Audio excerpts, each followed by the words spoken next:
मैं सुशील उपाध्याय हूँ और मेरे साथ आज के हमारे वक्ता हैं प्रोफेसर नवीन चंद्र लोहनी, जो मुक्त विश्वविद्यालय के कुलपति हैं और साथ ही हिंदी के प्रख्यात विद्वान, विमर्शकार और साहित्यकार हैं। आपका स्वागत है प्रोफेसर लोहनी जी। बहुत धन्यवाद सुशील जी। सर, मेरा पहला सवाल यही है कि जब हम हिंदी की बात करते हैं तो जहन में ये आता है कि हिंदी पढ़ के कौन सा रोजगार हमें मिलेगा। बुनियादी सवाल है ये। असल में बात यह है कि कुछ भी करके क्या होगा। हमारा पहला प्रश्न यही होता है। तो जो लोग ऐसा सोचते हैं कि हिंदी करके क्या होगा, तो उनके लिए ये प्रश्न वाजिब प्रश्न है, उनके परिवार के लिए वाजिब प्रश्न है, उनके जीवन के लिए एक तरह से वाजिब प्रश्न है। तो इसलिए मैं ये सोचता हूँ कि आज के दिन अगर कोई भी व्यक्ति शिक्षा में जाए तो ख़ास तौर से वो हिंदी का विद्यार्थी बने। तो इसलिए बने क्योंकि उसको एक तो दुनिया की 3 बड़ी भाषाओं में से एक बड़ी भाषा है हिंदी, जी। उसका जानकार बनना है। उस नाते वो दक्षिण एशिया से लेकर के जो हमारे पूरा प्रवासी देश हैं, जिनमें सुरीनाम है, फिजी है, गयाना है, मॉरिशस है, ट्रिनिडाड है, या जो नए हमारे देश हैं जहाँ भारतीयों की संख्या प्रबल है, जैसे कनाडा है, अमेरिका है, ब्रिटेन है, अब अरब दुनिया के बहुत सारे देश हैं, एशिया के बहुत सारे देश हैं, पूर्वी एशिया के। इन सब में अगर अपनी बात रखने के लिए कोई माध्यम भाषा जाननी है अगर आपको, तो इसलिए भी आपको हिंदी जाननी चाहिए। हिंदी आपको इसलिए भी जाननी चाहिए कि इन सब माध्यमों में काम करते हुए आज के दिन आपके पास अध्यापन का एक बड़ा कौशल अगर है तो आप एक अच्छे अध्यापक बन सकते हैं। वो प्राइमरी कक्षा से लेकर के उच्च शिक्षा तक आपके लिए उसका दरवाज़ा खुला हुआ है। तो अगर आप हिंदी के विद्यार्थी बनने और अच्छे विद्यार्थी होंगे, आपकी पारंगतता होगी, अपने विषय विशेषज्ञता होगी अपने क्षेत्र में, तो आप वहाँ भी जा सकते हैं। इसके अलावा जैसे लेखक के तौर पर आजकल आपके पास ऐसे ऐसे नाम आ रहे होंगे जो युवा हैं और जो अभी तो आए और अचानक कोई बड़े प्रसिद्ध लेखक हो गए कि उनकी भाषा बड़ी समृद्ध थी, उनके पास जो विषय ज्ञान था वो बहुत अच्छा था। तो अलग अलग विषयों में, सोशल साइंसेज में, बेसिक साइंसेज में, या एआई में, या टेक्नोलॉजी के हिस्से में, या विज्ञान और ज्ञान के तमाम विषयों में इस समय हिंदी में लेखन की बहुत बड़ी आवश्यकता है। नहीं, जो हमारा हमारा जो नया विद्यार्थी है जी, तो उसको किन चीज़ों की तैयारी करनी चाहिए कि वो हिंदी में साफ साफ एक करियर बना सके, उसको क्या क्या तैयारी करके शुरू में रखनी चाहिए। शुरू में तो देखिए मेरा मानना ये है कि भाषा ज्ञान के लिए आपको उसके जो व्याकरणिक तरीके हैं, तौर तरीके, वो तो सीखने ही पड़ेंगे। उसके संबंधित जो भी विषय ज्ञान है वो आपको आना ही चाहिए, चाहे किसी भी विषय में आप हिंदी में काम कर रहे हो। मेरा मानना है जैसे प्रिंट मीडिया में अगर आप जाएं, इलेक्ट्रॉनिक मीडिया में जाएं, अगर आप हिंदी के एंकर या रिपोर्टर बनते हैं, संपादक बनते हैं, तो आपको एक बड़ा काम मिलता है। ऐसे ही अनुवादक अगर आप बनते हैं तो आपको एक बड़ा काम मिलता है। अगर आप पर्यटन गाइड बनते हैं तो आपको एक बड़ा काम मिलता है आज के दिन। ऐसे ही एम्बेसीज में है, पीएसयूज में है, बैंक्स में है, इंश्योरेंस कंपनीज में है, या तमाम तरह के जो सरकारी बैंकों के या अन्य अन्य माध्यमों में जो अधिकारी आता है, हिंदी अधिकारी या अनुवादक का पद होता है, वो बड़ा काम है। तो इस रूप में अगर हिंदी को देखते हैं तो एक बड़े हिस्से में उसमें जॉब है।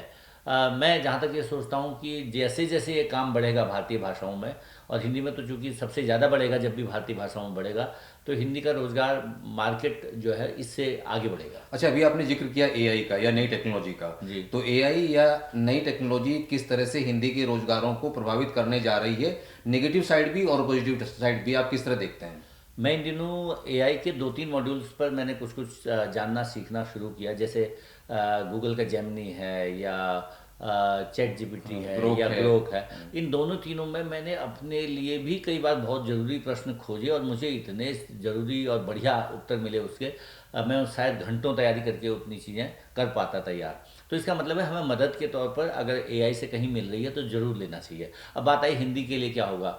हिंदी में जितने व्याकरणिक अनुशासन के साथ, व्याकरणिक शुद्धता के साथ, जानकारियों के अद्यतन होने के साथ ये एआई काम कर रहा है, तो वो हमारे लिए मददगार हो सकता है अगर हम उसकी मदद लें। हाँ, हम नकल न करें, हम पृष्ठपेषण न करें, हम उसके द्वारा दिए गए तथ्यों को जांचें, उसके लिए हम साहित्य पढ़ें, उसके लिए हम उससे जुड़ा हुआ विषय जानें, हम उस पर निर्भर न रहें एक तरफा। और अगर एआई हमारे लिए मददगार होगा तो इस रूप में, हाँ, हानि इस रूप में हो सकती थी। लोग जो सोचते थे पहले, जैसे जब रेडियो आया तब सोचा गया कि अखबार बंद हो जाएंगे, या फिर जब टीवी आया तो सोचा रेडियो के लिए भी मुश्किल है, फिर इंटरनेट आया तो सोचा सारे माध्यम खराब हो जाएंगे। मुझे लगता है एआई भी एक चैलेंज है, और उसके साथ कुछ नए तरह के जॉब आएंगे, नए तरह के काम आएंगे। मुझे खुद ये लगने लगा इस समय में अनेकानेक विद्यार्थियों ने, बच्चों ने एआई में अपने आप को जोड़ा है, और वो अब एआई से जुड़ करके नए क्षेत्र में जा रहे हैं और बड़े काम कर रहे हैं। अच्छा, एक एक गैप महसूस किया जा रहा है। वो गैप ये है कि एआई के लिए जो टोकन तैयार किया जाना या एआई के लिए जो कंटेंट तैयार किया जाना है, वो कंटेंट तैयार वो लोग कर रहे हैं जिन्हें हिंदी की जानकारी नहीं जी। है, और जिन्हें हिंदी की जानकारी है वो टेक्नोलॉजी नहीं जानते। तो इस गैप को कैसे भरा जा सकता है? मेरे ख्याल से ये समय भी आएगा। अतः मैं मुख्य बात यह है कि मार्केट क्या चाहता है। ज़रूरत यह है कि जो उसका उपभोक्ता वर्ग है उसको किस भाषा में ज़रूरत है। अब हमारे जो एआई में काम करने वाले लोग हैं, कई बार उनका भाषा ज्ञान किसी भाषा विशेष में हो सकता है अच्छा, दूसरे में नहीं हो सकता, ये संभव है। वो फ्रेंच में, जर्मन में, वो तमिल में, वो अरबी में, किसी भी भाषा में जानकार हो सकते हैं। लेकिन जो एआई की अपनी सक्षमता है वो अपने आप में इतनी अच्छी है कि वो भाषा अनुवाद का काम भी खुद कर ले रहा है। इस समय तो मुझे ये लग रहा है कि गूगल के छोटे छोटे जो हमने क्लिप्स देखे थे पहले, कभी बड़ी मुश्किल होते थे अनुवाद करने, अब लंबे लंबे अनुवाद, लंबे लंबे व्याख्यान, पूरे तरह से पीपीटी के साथ व्याख्यानों की तैयारी, उसमें तमाम तरह के ग्राफ और सब चीज़ें वो दे रहा है। इसका मतलब एक सक्षम तरह से वो टेक्निक बन गई है। हाँ, हमें उसका लाभ इस रूप में लेना चाहिए कि ये जो भी हिंदी जानने वाले या न जानने वाले हैं, अगर मुझे कोई विषय अंग्रेजी में अच्छा मिल रहा है तो उसका अनुवाद का काम मैं भी सीखूं और अपनी भाषा में उसको ले आऊँ। अच्छा, एक बात और भी कही जाती है हिंदी के संदर्भ में कि अगर आप हिंदी में जॉब तलाश कर रहे हैं, टीचिंग छोड़ दीजिए, अगर आप हिंदी में कोई भी दूसरा काम करते हैं तो आपको हिंदी के अलावा भी एक या एक से अधिक भाषाएं आनी चाहिए। तो क्या सजेस्ट करेंगे स्टूडेंट्स को आप इस संदर्भ में? नहीं, मैं तो कहूँगा दुनिया में जितनी भाषाएं आप सीख पा सकते हैं ज़रूर सीखें। आपका आपका आपकी दुनिया बड़ी हो जाती है, आपका चिंतन बड़ा हो जाता है, आपके सरोकार बदल जाते हैं एक तरीके से। अगर आप भारत की तमाम भाषाओं में से कोई अच्छी भाषा जो आपकी रुचिकर हो, जिसको सीखने में आपकी रुचि हो, या दुनिया की कोई भी भाषा या अपनी क्षेत्रीय बोलियां भी, अगर उनको आप अपने लिए जोड़े रख सकते हैं तो आपका अनुभव संसार बड़ा होता है। मैं तो कहूँगा आपको एक से ज़्यादा भाषा ज़रूर आनी चाहिए। आप जितने बहुभाषिक होंगे, जितनी ज़्यादा भाषाओं के आप जानकार होंगे, उतने दुनिया में उतने अधिक लोगों से आप बात कर सकते होंगे। उदाहरण मैं देना चाहता हूँ, मैं चीन में पढ़ाता था तो मैं चीनी बच्चों से ये कहता था कि आप दुनिया में शायद अकेले इस तरह के व्यक्ति हैं जिन्होंने दुनिया के 70-80% लोगों से बात कर लेनी है, क्योंकि अंग्रेजी वो बच्चे जानते थे, उनको इंटरनेशनल लैंग्वेज के तौर पर अंग्रेजी पढ़नी होती थी। चीनी वो जानते थे, हिंदी वो सीख गए थे। अब आप समझिए जो चीनी, हिंदी और अंग्रेजी तीनों भाषा जानता है, वो बच्चा कितना सक्षम बच्चा है दुनिया के लिए। तो अगर आपने कोई 3 ऐसी बड़ी भाषाएं सीख ली, भारत में तो हिंदी अंग्रेजी ज़्यादातर लोगों को आने लगी अब जो नए बच्चे हैं खासतौर से, अगर वो एक और दुनिया की बड़ी भाषा सीख लें, स्पेनिश सीख लें, वो चीनी सीख लें, वो रशियन सीख लें, वो जर्मन सीख लें, वो या वो तमिल, तेलुगु, कन्नड़, मलयालम सीख लें। अब तो हमारी भारतीय भाषाएं भी एक तरह से इंटरनेशनल भाषाएं हैं। हमारा कोई भी भारतीय भाषा समाज इसमें पूरी दुनिया में फैला हुआ है, तो वो भी इंटरनेशनल भाषा की तरह आपने एक महत्वपूर्ण सूत्र दिया कि कम से कम 3 भाषाएं आपके पास अगर हैं है। और तो फिर आप करियर की दिशा में एक ज़्यादा सक्षमता से आगे बढ़ सकते हैं। जी। आपने जिक्र किया अभी चीन का, और चीन के अलावा आपने यूरोप में भी कई देशों में आपने पढ़ाया है। तो कई बार हिंदी वालों का ये रहता है कि क्या हमें भारत के बाहर भी हिंदी की कुछ नौकरियां मिल सकती हैं, हिंदी से जुड़े कुछ काम मिल सकते हैं? इस समय मैं आपसे कह सकता हूँ जितने भी एमएनसीज हैं, अगर आप ठीक से उनको जानेंगे समझेंगे तो उनको अपना जो भी स्टेक होल्डर है और जितने भी ग्राहक हैं उन तक पहुँचना होता है। तो वो देख रहे हैं कि सक्षम भाषा कौन सी होगी। मेरा एक चीनी विद्यार्थी इस समय बंगाल में काम करता है, उसे बंगाली भाषा नहीं आती, लेकिन वो हिंदी के माध्यम से बंगाली में काम कर रहा है। वो चीनी, अंग्रेजी और हिंदी को मिला करके वहाँ के ग्राहकों से बातचीत करता है और बंगला में बात कर लेता है। मैंने उससे पूछा था तुम्हारी क्या सक्षमता है, तुम्हें बांग्लादेश क्यों भेजा गया? तो उसने कहा बांग्लादेश मुझे इसलिए भेजा गया क्योंकि मेरी हिंदी ठीक थी।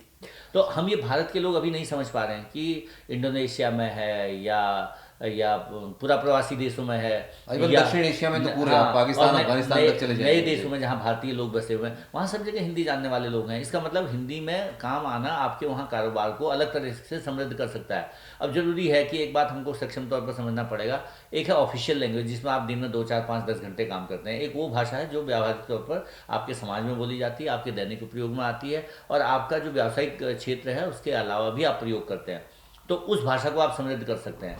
तो हिंदी आपके लिए इस तरह 2 रूपों में काम कर सकती है। एक तो आपके निजी जीवन में बेहतर कर सकती है आपके संवाद को, और दूसरा अन्य भाषा जानने से आप व्यावसायिक क्षेत्र में जा सकते हैं। हाँ, मुझे पता है पर्यटन गाइड के तौर पर मुझे जब स्विट्जरलैंड के युंगफ्राउ, एक जो सबसे ऊंची चोटी है यूरोप की, वहाँ मैंने देखा पूरा का पूरा जो एक ट्रेन का हिस्सा था उसमें 70-80% श्रीलंका से, नेपाल से, भूटान से, पाकिस्तान से, भारत से लोग थे। उनका गाइड भी हिंदी बोल रहा था। मैंने उससे पूछा तुमने कब सीखी, चूँकि वो था वहीं का। उसने कहा ये तो मैंने जब हिंदी यहाँ शुरू हुई तब सीख लिया और अब मैं इसी से रोज़गार पा रहा हूँ।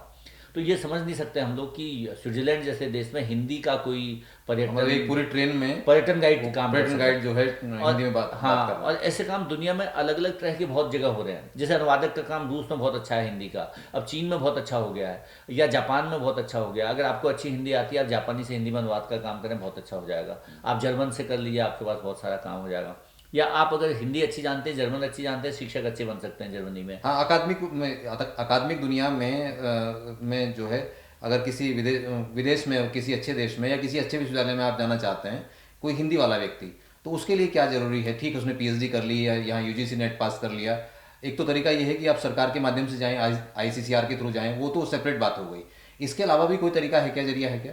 एक तो मैं बताना चाहता हूँ कि भारत के बाहर तमाम देशों में इस समय भारत के कई सीबीएसई के स्कूल चल रहे हैं। ये शायद हम लोगों को, कई लोगों को पता नहीं होगा।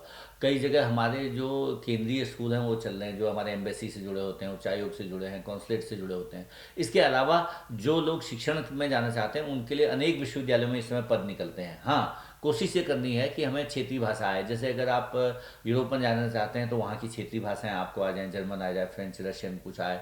या अगर आप जाते हैं पूर्वी एशिया में तो आपको अंग्रेजी सक्षम हो जाना पड़ेगा। अगर आप चीन में जाते हैं, चीनी अगर आपको आती है तो आप ज़्यादा वैल्यूबल हो जाते हैं उनके लिए। यदि भी जरूरी नहीं है कि अगर आपको चीनी नहीं आती है तो आप अच्छे हिंदी तो अध्यापक नहीं, माध्यम के तौर पे फिर क्या रहेगा वहाँ पे? माध्यम वहाँ पर हिंदी रहती है। जी। मैं आपको बताऊं, जब मैं स्विट्जरलैंड गया पढ़ाने के लिए तो मेरी जो शिक्षक थी, विभागाध्यक्ष, उन्होंने कहा आपने हमारे विद्यार्थियों से केवल हिंदी में बात करनी है। भारत का आदमी आता है, हमारे लोगों को अंग्रेजी सिखाने लगता है। हमें अंग्रेजी आती है, हमें नहीं सीखनी है, हमें हिंदी सीखनी है। तो हम लोग कई बार ये सोच रहे होते हैं कि अगर अंग्रेजी नहीं आती होगी तो मैं जर्मन में या फ्रेंच में या रशियन में जाकर क्या करूँगा। नहीं, आपसे वो हिंदी सीखना चाहते हैं। आपकी हिंदी व्याकरण के तौर पर, उच्चारण के तौर पर, लेखन के तौर पर ऐसी होनी चाहिए, उनके काम की होनी चाहिए। अगर आपकी हिंदी ऐसी है, आप उनकी क्षेत्रीय भाषा को भी जान जाते हैं तो आप और बेहतर हो जाते हैं। नहीं तो आपको अगर अंतर्राष्ट्रीय स्तर पर अंग्रेजी भाषा या कोई और बड़ी भाषा आती है तो आपके लिए जॉब विदेशों में भी काफ़ी। अच्छा, कई बार हम साहित्य को और भाषा को, या साहित्य को, क्रिएटिव राइटिंग को, या लिंग्विस्टिक्स को, या जो राजभाषा है उसको इस तरह से मिला जुला देते हैं कि आखिर तक पता नहीं लगता कि हमें करना क्या है। तो साहित्य के व्यक्ति के लिए कहाँ संभावना? शुरू में आपने जिक्र किया कि भाई रचनात्मक लेखन में संभावना हो सकती है, टीवी फिल्म लेखन में संभावना हो सकती है, लेकिन जो व्याकरणिक दृष्टि से या भाषा विज्ञान की दृष्टि से कार्य कर रहा है उसके लिए कहाँ संभावनाएं हो सकती हैं? फिर मैंने कहा ना, जैसे हम राजकीय कार्यों में तो वो उसी भाषा का प्रयोग करते हैं जो राजकाज की भाषा है, जिसे राजभाषा कहेंगे। इसलिए भारतवर्ष भर में अगर आप कहीं पर भी राजभाषा के काम में जाते हैं और वो हिंदी सक्षम क्षेत्र है तो आपके लिए हिंदी के लिए वहाँ बहुत सारा काम है। उसके बाद अगर आप दुनिया में भी तमाम तरह के ऐसे संगठनों में या क्षेत्रों में काम करना चाहते हैं तो वहाँ पर भी हिंदी आपके काम आएगी। जैसे अभी मैं बताऊँ, फिर मैं चीन का संदर्भ इसलिए दे सकता हूँ कि ओप्पो एक बड़ी कंपनी है जो जिसके 5,000 के आसपास कर्मचारी नोएडा में थे। उनको 5-6 लोग हिंदी वाले वो चाहिए थे जो हिंदी में टाइप कर सकें, लिख सकें, बात कर सकें। हम ये सोच ही नहीं रहे कि उनको ज़रूरत है। क्यों? हमारे जो कर्मचारी वहाँ काम कर रहे हैं उनकी बातें कौन सुनेगा, उनके उत्तर कौन देगा।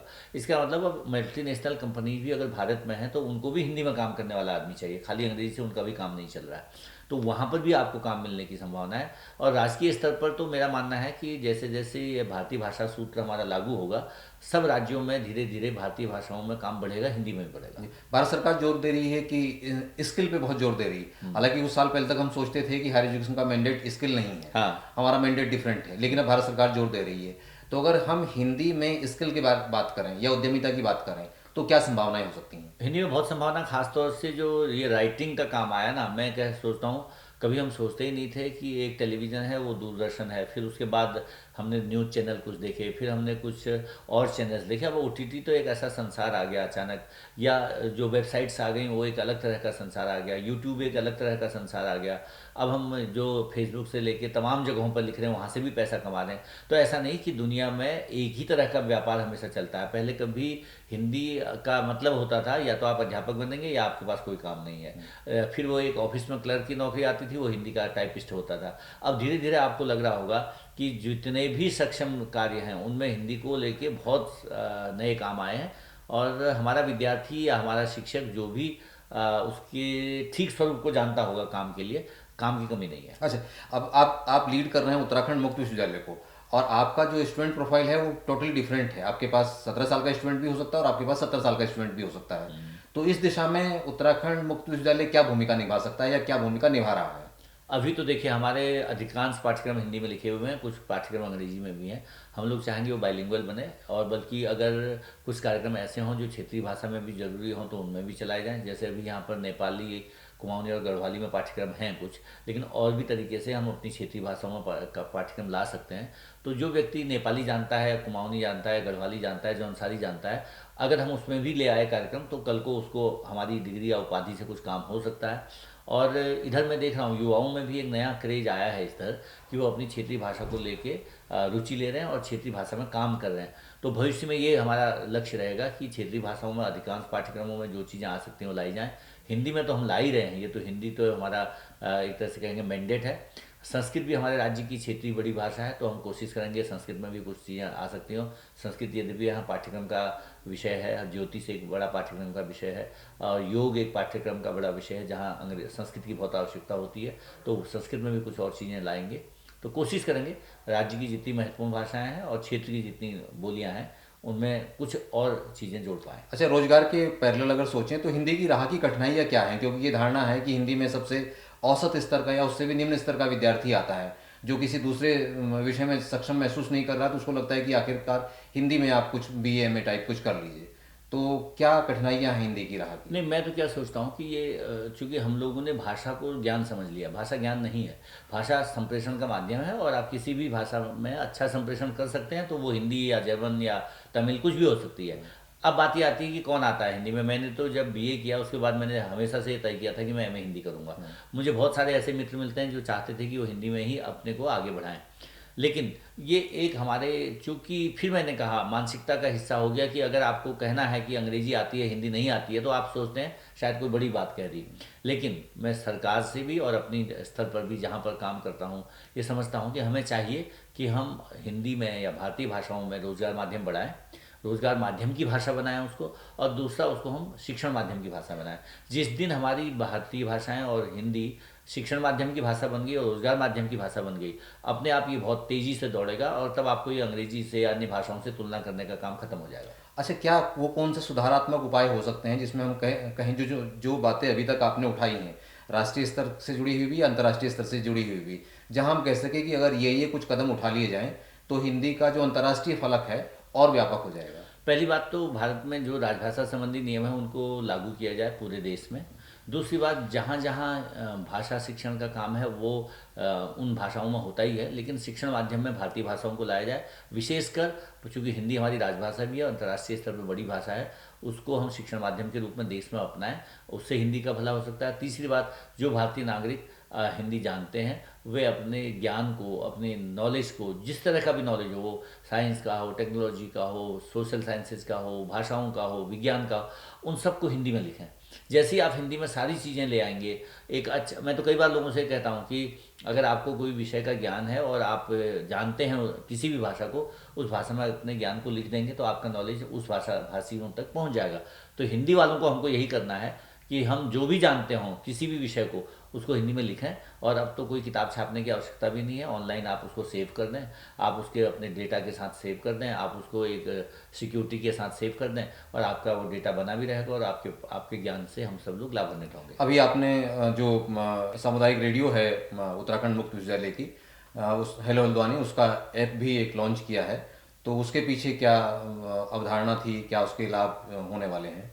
रेडियो ऐप, हमारे साथियों ने जो यहाँ रेडियो में काम करते हैं बहुत अच्छा काम कर रहे हैं। उन्होंने बहुत सारे ज्ञान और सूचना के क्षेत्रों में बहुत अच्छी रिकॉर्डिंग्स तैयार की हैं। तो मेरा उद्देश्य ये था कि पहले तो हमारे पास जो चीज़ें पहले से तैयार हैं उनको हम एक बड़े लाभार्थी वर्ग तक पहुँचाएँ, जो भारत और दुनिया में तमाम जगह पहुँच सकता है। तो हमारा जो रेडियो ऐप है, मैं आप सबसे आपसे अनुरोध भी करूँगा, ये हमारे ऐप स्टोर में मौजूद है, आप इसको डाउनलोड कीजिए, और इस डाउनलोड करने के बाद इसमें हम ज्ञान सूचना की चीज़ों से जुड़ेंगे। दूसरी बात, भविष्य में, बल्कि जल्दी ही हम लोग उसमें हमारे जो पाठ्यक्रम संबंधी विषय हैं उनके लेक्चर शुरू करने वाले हैं, और मेरी कोशिश होगी हम जल्दी इंटरेक्टिव क्लासेस शुरू करें, उसमें संवादात्मक बातें चीज़ें शुरू हो, और बाद में रेडियो ऐप को हम और भी सक्षम बनाएं ताकि उसकी शेड्यूलिंग इतनी बढ़िया हो जाए कि अंतर्राष्ट्रीय स्तर पर उससे लोग जुड़ाएं। क्योंकि आपने खुद हिंदी के लिए और हिंदी के फील्ड में करीब 40 साल से आप सक्रिय हैं, तो हमारी नई पीढ़ी को, युवा पीढ़ी को, जो अभी भी हिंदी को लेकर खास तरह के संकोच से भरी रहती है, उसके लिए मैसेज क्या है आपका? नहीं, मेरा तो एक ही संदेश है कि अगर आपको अपनी भाषा आती है तो ज़रूर उसको सुरक्षित रखें, अपनी बोली को सुरक्षित रखें, अगर अपने गांव क्षेत्र की जो भी बोली है, और उसके बाद आप दुनिया भर की भाषाएं सीखें, खूब सारा ज्ञान और सम्मान अर्जित करें, लेकिन अपनी भाषा बोली को न छोड़ें, क्योंकि उससे आपकी सांस्कृतिक जुड़ाव भी है, उससे आपके पूर्वजों की भाषा और उसका सम्मान का भी सवाल है। और राष्ट्रीय स्तर पर अगर हम देखते हैं तो दुनिया में जितने भी देशों में मैं जा पाया, उनके लिए भाषा एक बड़े गौरव का विषय है।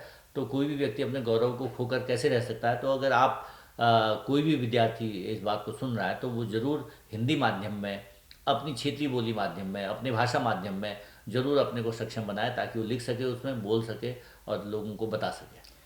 बहुत धन्यवाद प्रोफेसर लोहनी जी, आपने समय दिया और आपने बहुत सारे सवालों के उत्तर दिए। उन उत्तर के क्रम में आपने नई सूचनाएं, नई जानकारी भी दी और युवा पीढ़ी को प्रोत्साहित भी किया। आपका बहुत बहुत धन्यवाद।